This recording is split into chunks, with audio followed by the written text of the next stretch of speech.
Hi guys, and welcome to my review of the KZDI. This baby over here. This is KZ's latest DD offering, and well, a step forward in the ever continual evolution of KZ's single DD iems.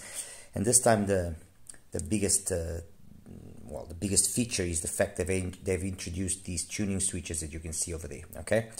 I'm not going to show you the box because we already know what KZ is like when it comes to the packaging. It's as simple as can be, and you can, well, the money is spent where it should be spent, which is on the actual IEM. In terms of accessories, we always know it's a little bit lackluster.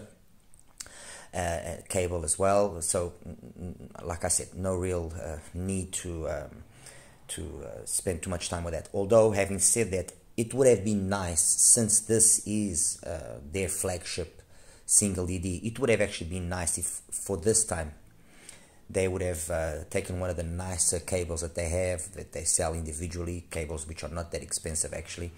If they had taken one of those cables, if they had taken maybe a nicer set of tips, because I don't like the foam tips that came along with the DI. You know, they've taken some tips, taken the cable, maybe you know, one of those cases like they used in the Ling Long, and made a little bit more of an effort to offer us something a little bit more upscale, since this is their flagship. Anyway, all metal shell. I mean, this thing is built like a Panzerwagen, like a tank. It is as solid as can be. There's some real heft to it. I mean, there's some real weight here. The shell is very reminiscent of the Joy Audio Shine. Well, that is a KZ product, but anyway, very reminiscent of the Joy Audio Shine. The 4 switches, again, kind of like they did on the Joy Audio. On the one side, the switches are facing the correct way, and on the other, it's facing the other way. So on the right side, you have to turn the IEM upside down for the switches to be in the correct position. Okay, and on the left side, it's with the terminal up for the switches to be in the correct position. I mean, it's a small detail, but one that I think they could have paid attention to it. But anyway, this is just me nitpicking. I'm not, you know. So in terms of fit, although they're heavy, if you choose your tip properly, it won't be an issue. I'm using BGVP whiteboard tips here, the large size. I did all the measurements with, well, actually, on all of these IEMs, and when I get to the graph section, you will see I did the measurement with KZ Starline tips, okay, and then I did the measurement with these BGVP whiteboards on all of them, okay. Although you see the yellow ones, I also used the whiteboard ones. So why did I do that? To try and have some common ground in terms of the measurement, so you could see the difference from one IEM to the other in the evolutionary scale of what has been DD's journey in the single DD world. So going back here to the shell, you know, as long as you choose the tip nicely, it shouldn't be a problem.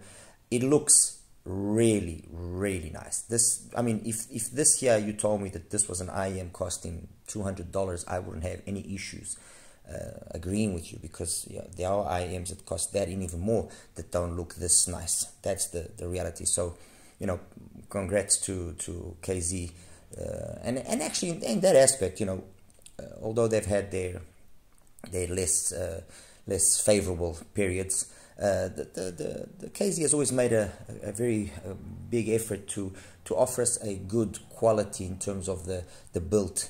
Even when the shell is a little bit less premium, like the case of the Lyra, it still doesn't look too bad. It's still, you know, there's still an attempt to make it look good and make it look somewhat more expensive than what it actually is. But here in the DI, as was the case with the ZVX, the CSX as well, they really outdid themselves. It really looks the business. It looks very premium, solidly built, fits nicely, isolates nicely. The cable that I'm here using is this is a nice HCK cable, okay, 4.4 termination, 2-pin QDC connector, as you can see, and yeah, that's it. Anyway, in terms of hardware, that's what it is. In terms of what do I have here? Well, I've got the CCA Lyra, I've got the CCA CXS, I've got the KZ ZVX, and then I've got on this corner here the Olina SE. Okay. I could have used more IEMs. I could have put more IEMs here to kind of show you what this is capable of, where it stands, where it doesn't stand. I've seen some other reviewers did some very cool comparisons with, for example, the Duno Titan S and so on. And although I actually did go and listen to the Titan S and just to get the feel for what they were saying and so on and so forth, I decided that these here would be enough to position the DI. This evolution of KZ, as we all remember, started with the CCA CRA back in 2020. And the truth is, if you have the original one, not the latest CRA, which has been slightly altered, it's now more Lyra than the original CRA. It was a nicely tuned IEM, period. For $12, you got a fantastic sounding IEM. They then, evolved into the EDA Balanced. Well, it was actually the EDA series, which was 3, but the EDA Balanced was the one that made the most sense. EDX Ultra, CRA Plus. But then the one that stood out after all of those and after the CRA, the original CRA, was the Lyra. And after the Lyra, then the CXS and so on and so forth.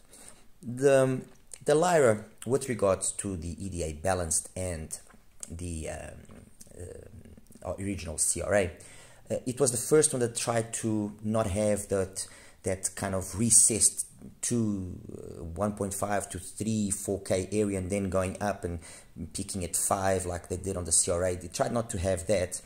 Tried to kind of have a normal pin again that would peak just over 2K, kind of plateau itself, and then carry on. And they were quite successful. The only issue with the Lyra was that in that attempt, they lowered the bass slightly.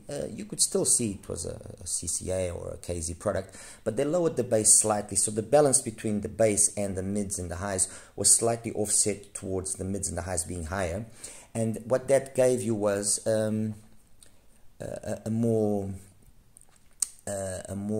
open presentation on one end, but also a presentation that once the volume started getting a little higher, you would notice its the lack of polish. You would notice that we were in the presence of a decent driver, but not a fantastic driver. And I mean, the XUN drivers, the reality is they are very good drivers, and they've suffered evolutions, as the models have come out.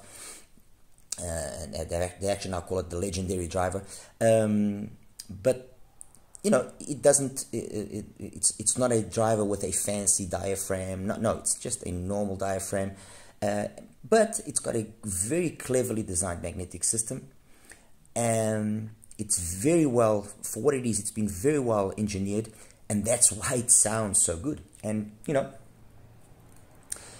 even the ZAR, the 1+7 top of the line hybrid, uses that driver. So the driver itself is good, although depending on the tuning that it is used with, it can showcase then its limitations. And in the Lyra, you notice that it was a nice open sound, good details, but you could notice the lack of polish, and there was a little bit of hints of sibilance here and there, and it was good, but it could have been better. It wasn't a big upgrade over the EDA Balanced, in my opinion. Okay. Then they came out with the CXS, and the CXS was precisely to restore that balance. So they brought up the bass slightly with a bigger emphasis on the mid bass. They lowered slightly the mids, but they tried to even plateau more that whole area there between the peak of the pin again and then, let's say, 10K.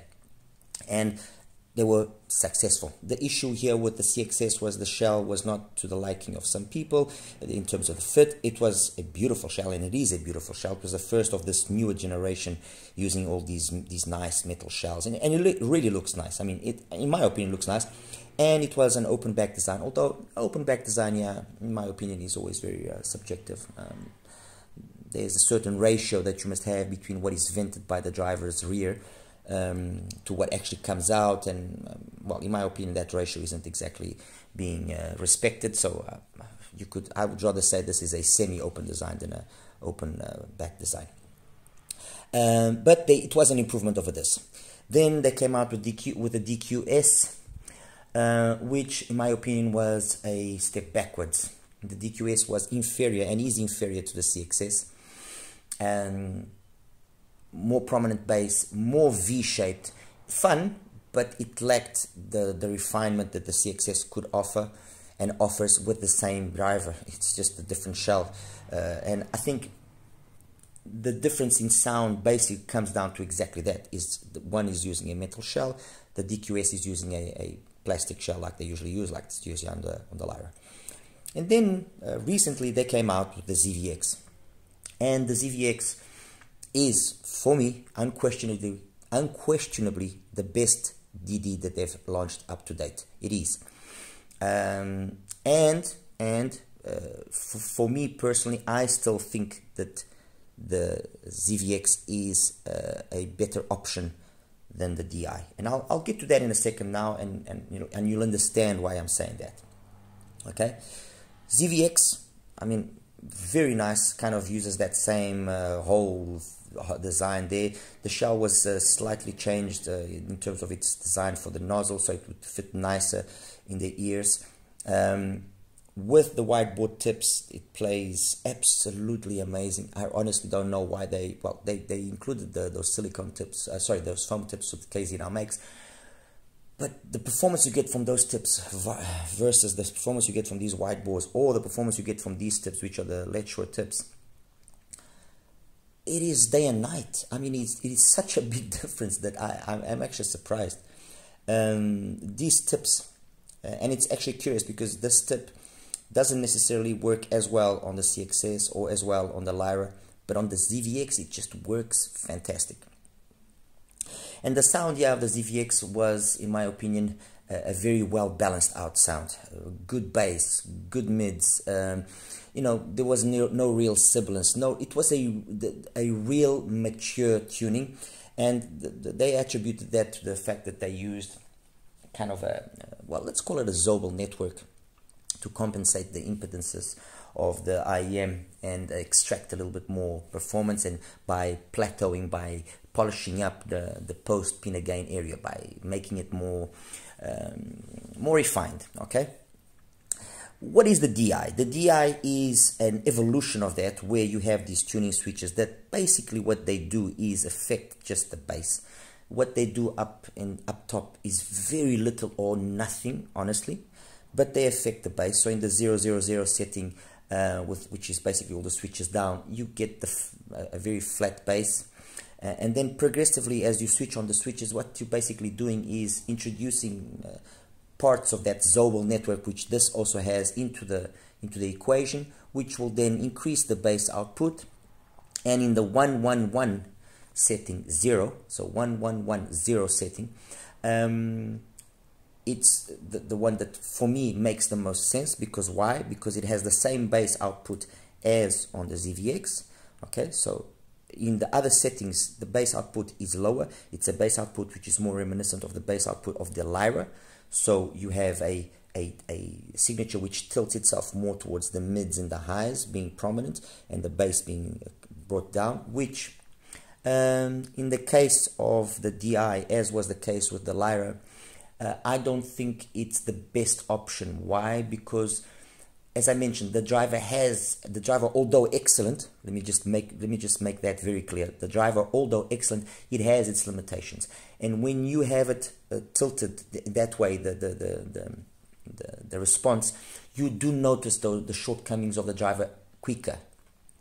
And on top of that, it just lacks a certain amount of body. So when you're listening to certain songs, and you are wanting to have that extra body, and it's not there. Like stuff like, for example,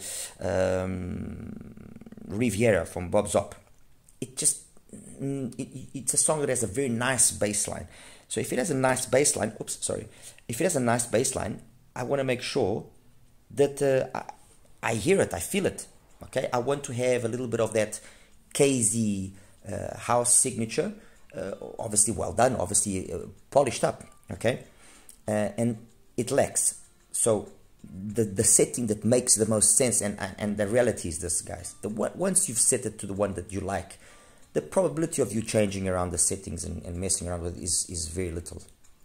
Okay, I actually has also ordered the non-switch version, but it didn't arrive on time, and I just wanted to do this review as quickly as possible so that I could actually put out my opinion about the DI, and now I have to wait for probably another week for the non-switch version to arrive. But when it arrives, I'll definitely give you a take on that, even if it's just a little 5-minute video. Anyway, so on the 1110 setting, which is the setting which gives us the most bass, and there's roughly maybe 4 or 5 dB difference between the lowest setting and then the highest setting. Okay, the sound that we get out of this is very nice. It is definitely a very upscale sound, very mature, very much a sound that reminds me of the sound of the Olina many times. Where do you see the Olina coming out or stepping out and showing its colors? Well, you see it showing its colors when we talk or when we listen to something like Sunrise from Larry Colton, or when we listen to something like On the Morning from Robin Ford, where the extra extension up top there, so past 9K, the extra detail that the Olina has, and that's down to the driver being a very high quality driver. Okay, comparatively to the driver of the DI, it is a better driver. There's no switches, there's no Zobel networks, there's no nothing. It's just in and outs, you know. That driver shows it's better built, and it just has that extra extension, that ability to create that 3D that, for example, this doesn't create as well. It's not bad, mind you, it's not bad. It's probably the best one out of KZ so far, but it doesn't do it as well as the Olina. So, you know, On the Morning, like as I was mentioning, Sunrise, Waterfall from Millet, these are songs where you notice that the Olina just shows its colors. Does that justify the price difference? I mean, one is $100, one is $25, give or take. I mean, for me personally, no. I'll be honest with you. I don't think it justifies. That extra that you get is not justified by 4 times the price. No, it isn't. And especially also considering that, give it a couple of weeks and you'll probably be able to pick the DI for less than $20. So the value for money of the DI is just unbelievable. It's just unbelievable. But for the most part and for the majority of the times, the sound that I got from both was, well, not from both, but the sound I got from this was very reminiscent of the sound that I got from the Olina. There were times where, yes, the bass here is more satisfying than the bass of the Olina, but overall the sound is very similar. When I show you the graphs now in a second, you'll see what I mean. So yeah, bass in the highest setting, it's clean, it's detailed, it's fast enough. It's the bass that we have gotten accustomed to from KZ. It's the same bass that we get in the ZVX, let's put it that way. The only reason why you don't notice it as much as on the ZVX is because you have all this circuitry here which introduces some of its own, let's say, noise into the equation, and so it seems subdued. At the same time, the mids and the highs are slightly higher than the mids and the highs on the ZVX, so you feel that the sound there is warmer. So the ZVX has a warmer, more bassful sound, while here it's a slightly more clinical, slightly more detailed sound. Okay, mids, as I just mentioned, very well executed. I mean, very non-KZ, if you want to put it that way. Very much the mids that we get on the Olina. Yes, you do notice that the Olina has got just a little bit extra more to give. Songs like, for example, let me just give you Moon River from Jacinta. Excuse me, Moon River from Jacinta is one of them. All With Envy from Chris Botti, again, is another song where you see the Olina's mids shining, but this holds its own. That's the truth. This holds its own very well. And then in the highs, yes, this is not where we are at home with the DI. The highs are not the best here in terms of the overall extension, but the highs that are present, the treble that is present, is good. It's decently detailed, it's decently polished, it doesn't have any real harshness that you would say, oh, okay, no, nothing. In terms of its technicalities, soundstage, it's a little bit closed. I would have liked a bigger soundstage. I think the soundstage of the ZVX is better. The soundstage is larger on the ZVX than it is on the DI. The imaging as well is better as on the ZVX than it is on the DI. Marginally better, while the soundstage is significantly better. In terms of resolution, I also say the resolution is marginally better in the ZVX more times than the DI actually beats the ZVX. Okay. Detailed retrieval, the DI does edge out the ZVX slightly, but it's not, again, look, at the end of the day, what I'm basically trying to say is they trade blows in the technicalities. Soundstage over there, imaging over there, but then resolution here, detailed retrieval here, very kind of, you know, give and take, and will be very much dependent on the song as well. Tin Pan Alley from Stevie Ray Vaughan, for example, I like it on the ZVX, period. I just like it on the ZVX more. However, Mediterranean Sunrise from Andrea Razzuti, I like it more on the DI. But these are minor differences. I mean, people, these are really minor differences. As for the tonality and the timbre, I would say, again, it's a hard one. It's got good tonality, good timbre, but it never lets you forget that the signature here, because of the way that it's been tuned, is a more clinical signature. Okay, I saw as well some people actually comparing it with the aria, and I agree to a certain extent with what people were saying about the aria and the DI. But I feel that overall the aria has got better timbre and tonality than the DI. It's more correct, although it's more, let's say, audiophile tuned more. It's got more that Harman tuning going for it than on the DI. The DI is a V, unquestionably. I mean, when I show you the graphs, you'll see what I mean. I still feel it's a bit of the aria. But anyway, the timbre and the tonality are good for the most part. I still ultimately think that I prefer the timbre and the tonality on the ZVX. So, as you can see, there is very much a give and take between these two. Very much. I'm actually curious to see what the non-switch one will be like. I'm really curious. I hope I can receive it soon, because I'm really curious to see what that's like. There's a lot of similarities here, and again, I'll show you the graphs now and you'll see what I mean. As compared to the Lyra and the CXS, this is definitely an upgrade. I mean, there's no comparison. Honestly, this is definitely a solid upgrade over the Lyra. The Lyra, by comparison, seems unpolished. The CXS already comes close, already trades blows with this, okay? But this is a better IEM. If I actually have to kind of make another analogy here, the same way that we noticed there was a nice improvement from this one, from the Lyra to the CXS, and that improvement was significant. In the case of the ZVX and on the DI, the improvement is, I would say that these two are more side grades than necessarily improvements, okay? And if the ZVX is better than these two, in my opinion, is an improvement over these two, but by default then obviously the DI will be an improvement over the CXS and the Lyra. As compared to the Olina, let me just kind of open up here a little bit. As compared to the Olina, bring it over here. As compared to the Olina, as I mentioned in the beginning, there's a lot of similarities. Ultimately, yes, you do notice the Olina has got a better driver. It's a simple execution of, I mean, it's just been tuned, and there's no circuitry, no nothing.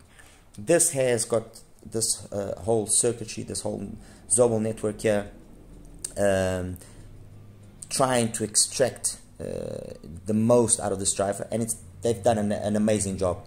I mean, I can only I'm curious to see the day that KZ will introduce a dynamic driver of truly superior quality in terms of its internal components, namely basically the diaphragm, because they've proven to us that they know how to make drivers, period. They know how to take a very simple driver, because I mean, I'm sure this driver here inside the DI, I could be saying an absolute nonsense, but this driver here will probably cost maybe 30 or 40 cents.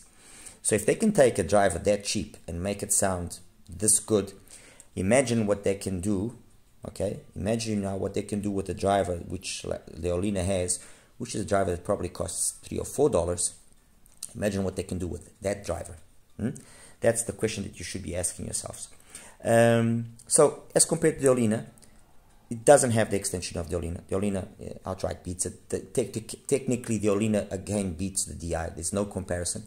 But under normal listening conditions, it's they trade blows very nicely. And yes, if you're listening to jazz, or if you're listening to more vocal stuff, you will see the Olina showing its superiority. But for the most part, and commuting and listening to music, under normal day-to-day situations, not being in ideal settings and so on, you'll be I think very surprised by how well the DI is capable of trading blows with the Olina. And obviously in terms of the price, it's a no competition. I mean, this costs a fraction of what the Olina costs. So if you don't have the money to buy an Olina, but you want to have a taste of what maybe the Olina is, this is definitely a very solid option.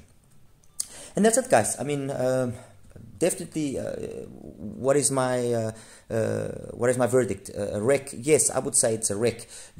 However, having said that, if you own the ZVX, does it make sense to go buy it? Honestly, no. However cold that might have sounded, that's the truth. If you have a Lyra or CXS, does this make sense? Yes, definitely. It's an upgrade. You'll notice it. If you have the ZVX, is this an upgrade or a solid enough upgrade? No, it's not. I would probably, as is the case with KZ, you know that before the end of the year we'll at least have two more single DD iems, and hopefully improvements over this. Maybe then those would be ones that would make sense. But right now, I don't think that this has enough to justify it being a solid choice over someone that already owns the ZVX. Anyway, guys, I'll show you now the graphs, and we'll wrap it up afterwards. All right, see you now. Okay, guys, so welcome now to the graph section of the KZ DI. Let me just quickly undo here some graphs so we can see things in a little bit better fashion. Okay, so the first one that I'm showing you here is with the switches all off, 0000, and the KZ Starlight tips. And you can already see straight away that offset that I mentioned in the review, where, well, this is your lowest, your lowest point. Base is over there, so we have roughly 66 to 72, so we have 6 dBs there, and then we have 66 to 76, we have 10 dBs.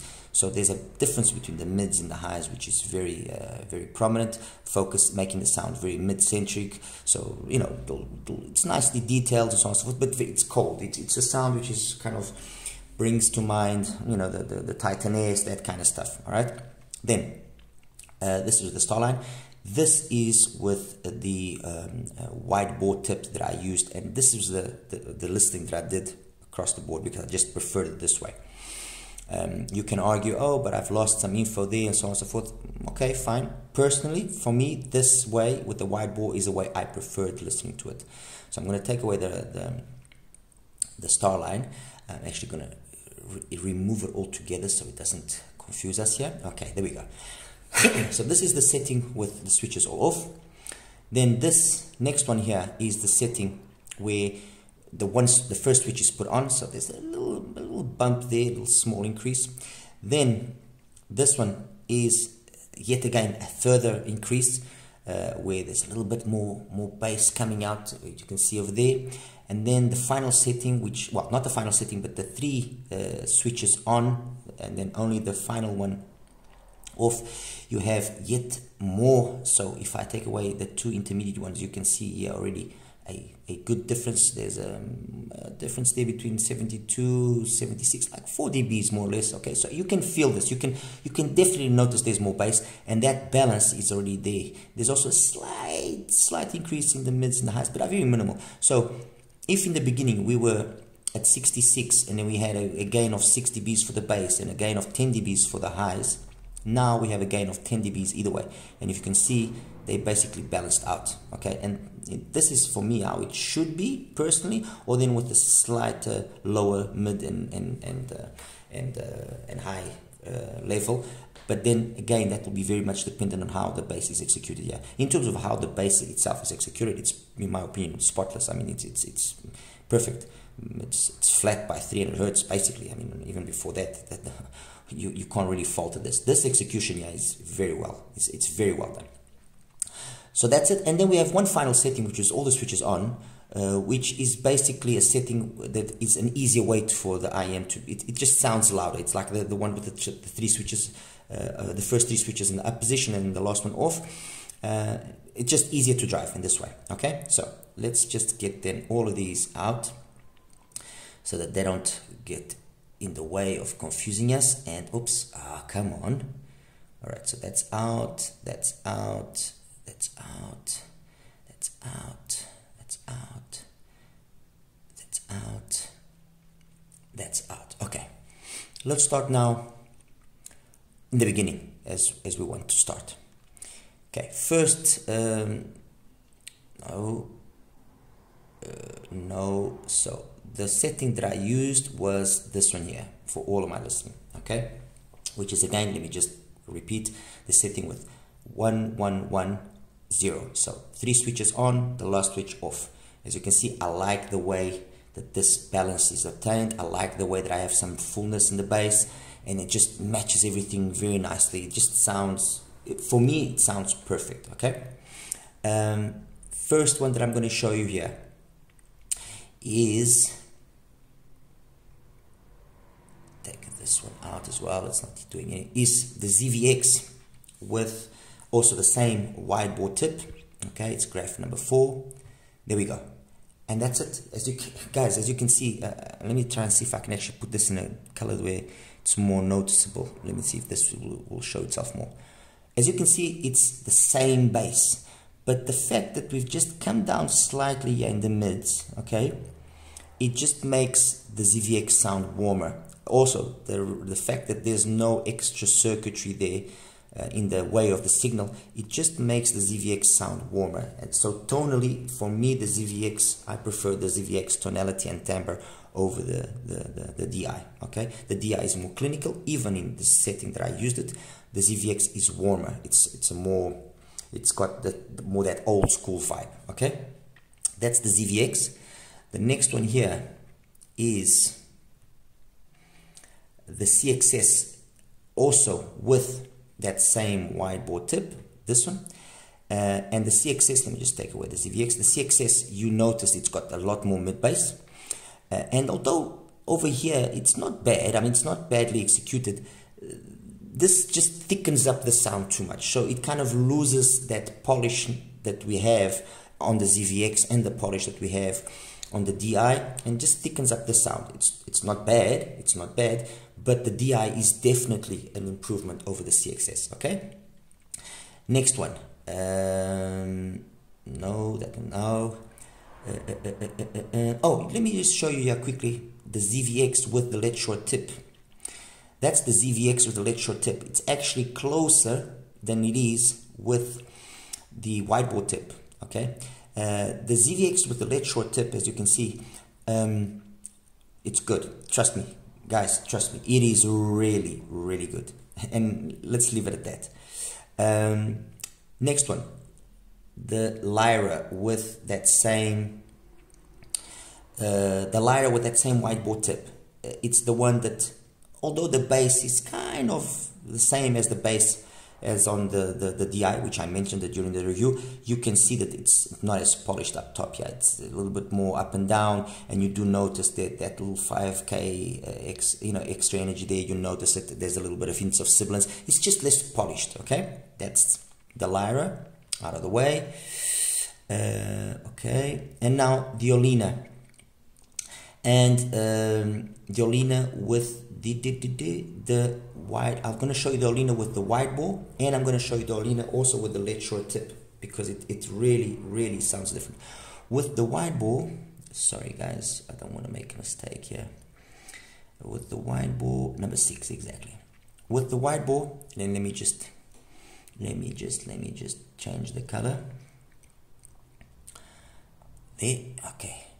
The Olina with the wide bore, a little bit more mids and highs, about the same extension on graph, but when you listen to it, no, it's got way more extension. There's a lot more info over here, and although it seems like it's very similar to the DI in this area, no, it isn't. It's a more open sounding IEM, unquestionably. The difference in the bass here is less noticeable than the difference that we have over here. Okay, again, keep in mind, and as I said in the review, it's not huge differences. It's differences that you will see in specific songs, but it's noticeable. And then the Olina with the